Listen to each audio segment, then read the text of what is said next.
Papo sobre saúde agora, já que as altas temperaturas do verão, elas acendem um alerta aí, né? Os médicos chamam a atenção para o aumento do risco de acidente vascular cerebral, especialmente em idosos hipertensos e também com pessoas que têm doenças crônicas. Para explicar um pouquinho essa relação entre o calor e os casos de AVC, a gente conversa agora com o neurocirurgião Wellingson Paiva, do Hospital Samaritano Higienópolis.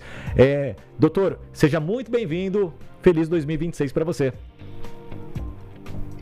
Olá, Thiago. Feliz 2026 para você e para toda a audiência da TMC.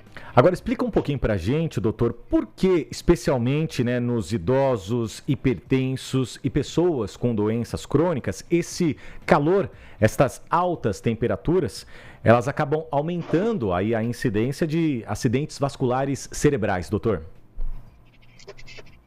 Essa é uma situação interessante, né? O verão a gente associa muito com saúde, com bem-estar, com alegria, né? Mas, de fato, nos últimos anos, se percebeu que há um aumento de doenças, e especialmente as isquemias cerebrais. Né? Um estudo grande, publicado ano passado na principal revista de medicina americana, o JAMA, realizado na China, na verdade, que estudou mais de 82 mil pacientes com AVC, chegou a uma conclusão interessante, que os pacientes que eram submetidos a uma temperatura ambiente, né, acima de 33 graus, nas 10 horas anteriores ao AVC, né, eles tinham uma chance 2 vezes maior de ter um AVC do que os pacientes que estavam numa temperatura dentro de 16 a 22 graus. Então, de fato, esse aumento da temperatura do ambiente aumenta a incidência de AVC. O calor, doutor, ele afeta o corpo como, né? De que forma? O que acaba causando no nosso organismo para esses tipos de acidentes? Então, determinados grupos são mais suscetíveis a sofrer esse AVC. E a principal causa é a desidratação, né?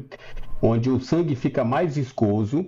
Também associada ao calor, a gente tem uma inflamação sistêmica do corpo e a gente tem alterações da função cardiovascular, com desregulação da pressão arterial e da alteração de glicemia. Então, essas alterações metabólicas, esse aumento de viscosidade do sangue pela desidratação e a inflamação que o corpo sofre sistemicamente juntas, em um grupo específico de pessoas mais suscetíveis, aumenta em até 2 vezes o risco de AVC. Agora, a hidratação é um dos principais fatores de prevenção nessa época do ano, doutor? Já emendo com uma segunda pergunta.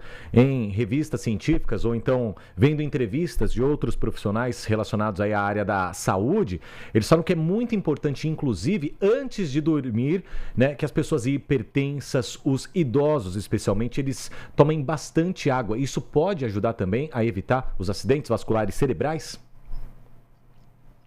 Sem dúvida. A principal causa desse aumento de incidência durante o verão é a desidratação. Então, uma hidratação adequada, evitar a exposição nos períodos de pico de temperatura, que vão aí das 11 da manhã até as 3 da tarde, e uma hidratação, e nesses estudos principais que foram publicados, mostraram resultados interessantes. A temperatura, tanto à noite quanto de dia, era um fator de risco. Então, a recomendação de hidratação adequada durante o dia, mas também à noite, porque a temperatura aumentada e a desidratação noturna também estão associadas a um aumento do risco de AVC. Agora, doutor, seja para idosos, para os hipertensos, as pessoas mesmo, né, que têm doenças crônicas, elas conseguem perceber principais sinais antes mesmo do AVC? A população consegue observar alguma mudança no corpo que já dá para acender o alerta e já dá para buscar os especialistas, inclusive? Sem dúvida nenhuma. O AVC ele mudou muito o parâmetro de tratamento. Hoje, com o diagnóstico precoce, a gente consegue reverter com tratamentos que são feitos dentro das primeiras 6 horas em centros especializados de AVC, às vezes reverter completamente a doença. Então, um diagnóstico precoce é fundamental.